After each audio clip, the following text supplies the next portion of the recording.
कमळी या मालिकेच्या पुढील भागामध्ये आपण ज्या गोष्टीसाठी आतुरतेनं वाट पाहत आहोत तेच नेमकं आपल्याला पाहायला मिळणार आहे. राजन गौरीच्या शोधामध्ये गावाकडे गेलेला असतो आणि त्याच वेळेला गौरी त्याला भेटलेली आपल्याला पाहायला मिळणार आहे. एवढंच नव्हे तर कामिनी तिच्या गुंडांसहित कमळीच्या गावाला म्हणजेच गौरीकडे गेलेली असते आणि त्याच वेळेस राजन आणि गौरीची भेट झालेली असते.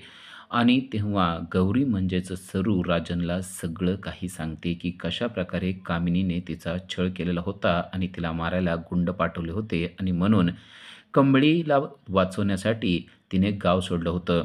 आणि मग चिडलेला राजन पोलिसांना बोलवून कामिनी आणि तिच्या गुंडांना कशा प्रकारे पोलिसांच्या ताब्यात देतो हे आपल्याला यामध्ये पाहायला मिळणार आहे. म्हणजेच आता गौरी कायमस्वरूपी राजनबरोबर राहू शकते आणि कामिनी मात्र जेलमध्ये गेलेली आपल्याला पाहायला मिळणार आहे. हे सगळं राजननं कसं केलं आहे ते तुम्हाला पाहायचं असेल तर नक्की हा व्हिडिओ शेवटपर्यंत पहा. तर तिकडे अन्नपूर्णाने प्रिन्सिपल आणि अनिका यांची चांगलीच वाट लावलेली आपल्याला पाहायला मिळते. कारण कमळीवर अन्याय झालेला आहे ही गोष्ट अन्नपूर्णाला समजलेली असते आणि तेव्हा अन्नपूर्णा प्रिन्सिपलला चांगलंच धारेवर धरते. अक्षरशः त्याला कामावून काढून टाकण्याची धमकी देखील देते आणि तेव्हा तो सगळं काही खरं सांगतो की हे सगळं काही रागिनी आणि अनिकानं केलेलं आहे. आणि तेव्हा कंबळी आणि निंगी म्हणजेच त्यांच्या टीमला आता न्याय मिळणार आहे. तर कशाप्रकारे तो न्याय मिळतो ते देखील आपल्याला या व्हिडिओच्या शेवटपर्यंत पाहायला मिळणार आहे. तर नक्की हा व्हिडिओ पहा. कंबळी आणि निंगी यांच्या टीमने आता ठरवलेलं असतं की आपल्याला कॉलेजमध्ये ग्राउंडवर कुठेही आता आपल्याला प्रॅक्टिस करता येणार नाही, तर आपण लेडीज हॉस्टेलच्या रूममध्ये प्रॅक्टिस करूया. तेथे तर आपल्याला कोण अडवू शकणार नाही ना. तर तेव्हाच बाकीच्या मैत्रिणी म्हणतात मग हॉस्टेलच्या किचनमध्ये म्हणजेच मेसमध्ये आपण प्रॅक्टिस करूया असा पर्याय देखील सुचवलेला असतो. आणि तेव्हा सर्वांनी ठरवलेलं असतं की आता मेसमध्ये प्रॅक्टिस करायची. आणि तेव्हाच अनिकाची टीम तेथे पोहोचलेली आहे आणि पुन्हा एकदा यांना प्रॅक्टिस करण्यापासून त्यांनी थांबवलेलं आहे. मग निंगी आणि परत एकदा त्यांच्यामध्ये चांगलीच वादावाद झालेली आपल्याला पाहायला मिळते. पुन्हा एकदा प्रिन्सिपलने त्यांना बोलवून घेतलेलं आहे आणि आता तुम्ही गर्ल्स हॉस्टेलमध्ये सुद्धा देखील प्रॅक्टिस करायची नाही असा दम दिलेला आहे. हे सगळं झाल्यावर मात्र आता कमळी आणि निंगी भलत्यात चिडलेल्या आहेत. कारण त्यांच्यावर खूपच अन्याय होतोय हे त्यांच्या लक्षात आलेलं आहे. निंगीने आता कमळीला एक पर्याय दिलेला असतो की आपण हे सगळं आता अन्नपूर्णा आजींना सांगूया कारण त्याच आपल्याला न्याय देऊ शकतील. पण कमळीला असं वाटतं की प्रत्येक वेळेस अन्नपूर्णा आजींना त्रास देणं बरोबर नाहीये. आपली सगळी कामं त्या करतात म्हणून सतत त्यांच्या पुढं जाऊन आपलं घराणं गाणं चुकीचं आहे असं तिला वाटतं आणि ती शांत बसते. पण साहेबाला मात्र या गोष्टी समजलेल्या असतात. साहेबा बेचैन झालेला असतो. एकतर त्यांच्या टीमचा कोच आहे तो ऋषी म्हणजे हॉस्पिटलमध्ये आहे. त्यात त्या मुलींना ग्राउंडवरच नव्हे तर हॉस्टेलमध्ये कुठंच आता प्रॅक्टिस करायला जागा मिळत नाहीये. म्हणून साहेबा भलताच परेशान झालेला आहे.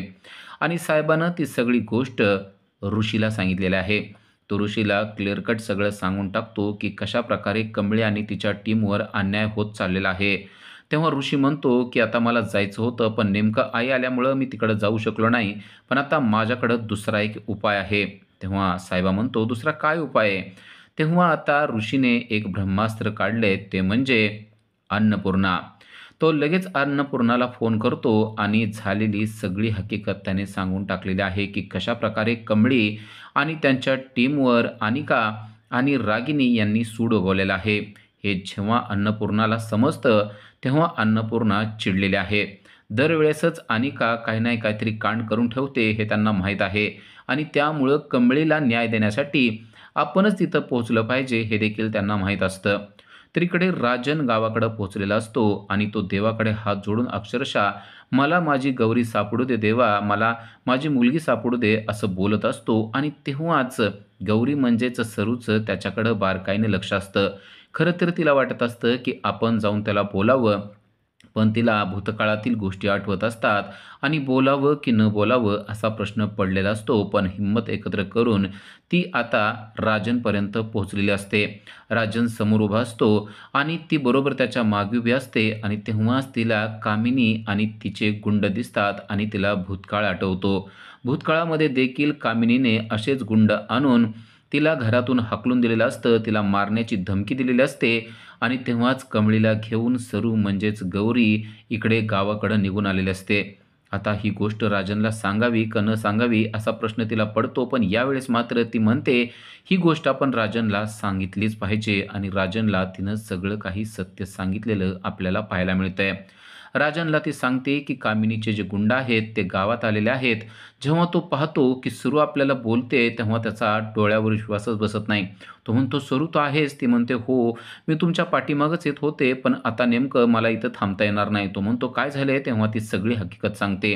आत्ता सुद्धा गावामध्ये कामिनी तिच्या गुंडांना घेऊन आलेली आहे आणि भूतकाळामध्ये पण असंच झालेलं होतं आणि त्यामुळं आता मी तुम्हाला बोलावं की न बोलावं असा प्रश्न मला पडलेला होता. तेव्हा राजन चांगला चिडलेला आहे. राजनला भूतकाळातील सगळी हकीकत आता सरूने सांगितलेली असते की कशाप्रकारे कामिनीने तिच्यावर अन्याय केलेला आहे आणि त्यामुळंच आपल्या मुलीला घेऊन तिला गावी निघून यावं लागलेलं आहे. म्हणजे या सगळ्याचा सूत्रधार कामिनी आहे हे आता त्याच्या लक्षात आलेलं असतं. सरूने त्याला झालेली सगळी हकीकत व्यवस्थितपणे सांगितलेली असते आणि नेमके आता ते गुंड त्याला समोरच दिसत आहेत. तेव्हा तो आता 2 हात करण्यासाठी तयारच झालेला आहे आणि त्या गुंडांच्या बरोबर कामिनी देखील त्याला दिसत आहे.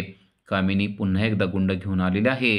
म्हणजे ती नक्कीच सरूचा जीव घेण्यासाठीच आलेली आहे, गौरीचा जीव घेण्यासाठीच आलेली आहे, हे त्याला आता समजलेलं असतं. पण तो त्या गुंडांशी 2 हात करायला देखील तयार झालेला असतो. पण नेमकी कामिनी आणि राजन यांची नजरानजर होते आणि आता कामिनीला पळावं की काय करावं तेच कळत नाही.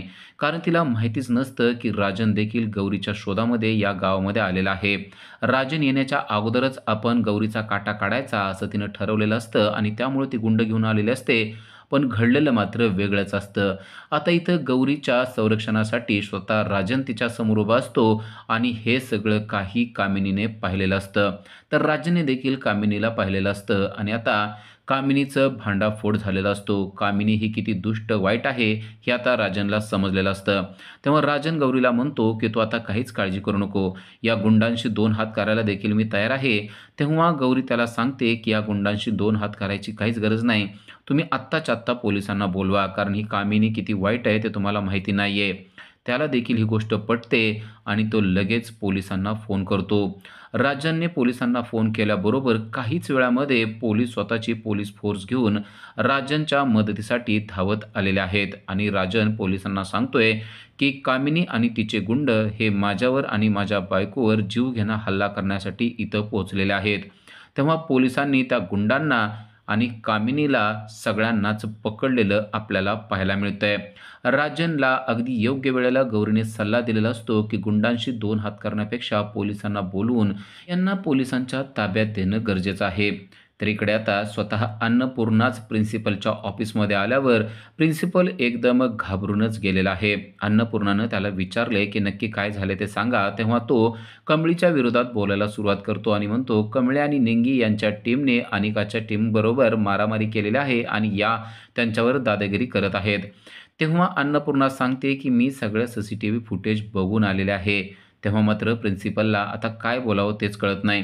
तो माफी मागायला लागतो आणि म्हणतो की "माझं चुकलेलं आहे, पण यामध्ये माझा काहीच दोष नाही. हे जे काही केलेलं आहे ते सगळं अनिका आणि रागिनी यांच्या बोलण्यावरून मी केलेलं आहे. त्यांनीच मला सांगितलेलं होतं की कमळे आणि त्यांच्या टीमला आपल्या कॉलेजमध्ये कुठेच प्रॅक्टिस करू द्यायची नाहीये. पण माझ्याकडून चूक झाली आहे हे मात्र मी मान्य करतो. मी यांचा अपराधी आहे. पाहिजे मला ती शिक्षा द्या." असं तो म्हणतो. तेव्हा मात्र अन्नपूर्णा चिडते आणि म्हणते, "आता पाहिजे ती शिक्षा तुम्ही मागितली ना, तर मी तुम्हाला शिक्षा देते. आत्ताच्या आत्ता तुमचा राजीनामा मला लिहून द्या." हे ऐकल्यावर प्रिन्सिपल एकदम घाबरतो आणि म्हणतो, "प्लीज असं करू नका." तेव्हा अन्नपूर्णा अजिबात ऐकत नसते आणि प्रिन्सिपलकडून तिने राजीनामा लिहूनच घेतलेला असतो. ती म्हणते, "आता हा राजीनामा मी माझ्याजवळ ठेवणार आहे. जोपर्यंत तुम्ही कमळी आणि त्यांच्या टीमला कॉलेजमध्ये प्रॅक्टिस करण्यासाठी मदत करत नाही, तर तोपर्यंत हा राजीनामा माझ्याकडेच असेल. जोपर्यंत मॅच होत नाही तोपर्यंत हा राजीनामा माझ्याकडे असेल आणि मॅच संपल्यानंतरच हा राजीनामा मी फाडून टाकणार आहे. तोपर्यंत मात्र तो माझ्याकडेच ठेवणार आहे, एवढं लक्षात ठेवा.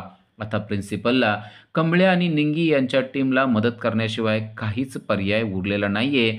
अन्नपूर्णाने कोणताच पर्याय त्याच्यापुढं ठेवलेला नाहीये आणि अन्नपूर्णाला हे देखील समजलंय की या सगळ्या पाठीमागे अनिका आणि रागिनी हे आहेत. पण आता प्रिन्सिपलला मात्र तिनं चांगलंच धारेवर धरलेलं आपल्याला पाहायला मिळतंय. तर प्रिन्सिपल कमळी आणि निंगीची माफी मागत त्यांना म्हणतो की रागिनी आणि अनिका यांच्या बोलण्यावरून मी तुमच्यावर अन्याय केलेला आहे, त्याबद्दल मी तुमची माफी मागतो. पण तुम्ही अन्नपूर्णा आजींना सांगा की माझ्यावर काहीही अन्याय होऊ देऊ नका म्हणून. तेव्हा कमळी आजीला म्हणते की आजी यांच्यावर कसलाही अन्याय व्हायला नको आहे. तर इकडे राजन आता पोलिसांना घेऊन आलेला आहे आणि पोलिसांनी कामिनी आणि त्यांच्या गुंडांना पकडलेलं आहे. कामिनी रंगेहातच पकडली गेलेली आहे. कारण कामिनी गुंडांबरोबर त्या गावात आलेले असते आणि पोलीस तिला विचारतात की इथं तुम्ही का आलेला आहे, तेव्हा तिच्याकडं त्याचं काहीच उत्तर नसतं. आणि आता राजनने डायरेक्ट तिच्यावर पोलीस केस केलेली आहे आणि त्यामुळं त्या गुंडांसहित कामिनीला पकडण्यात आलेलं आहे. कामिनीचा खेळच राजनने एका मिनिटात खलास करून टाकलेला आहे आणि त्यामुळं आता तो गौरीला घेऊन मुंबईला जाऊ शकतो. तर पोलीस कामिनी आणि त्यांच्या गुंडांना घेऊन जेलमध्ये टाकणार आहेत, हे देखील आपल्याला पुढील भागामध्ये पाहता येणार आहे. गौरीने राजनला दिलेल्या सल्ल्यामुळेच कामिनीला आयुष्यभराचा धडा शिकवायला मदत झालेली आहे, हे देखील आपल्याला पाहता येणार आहे. अशाच अपडेटसाठी आजच आमच्या चॅनलला सबस्क्राईब करा. थँक्यू.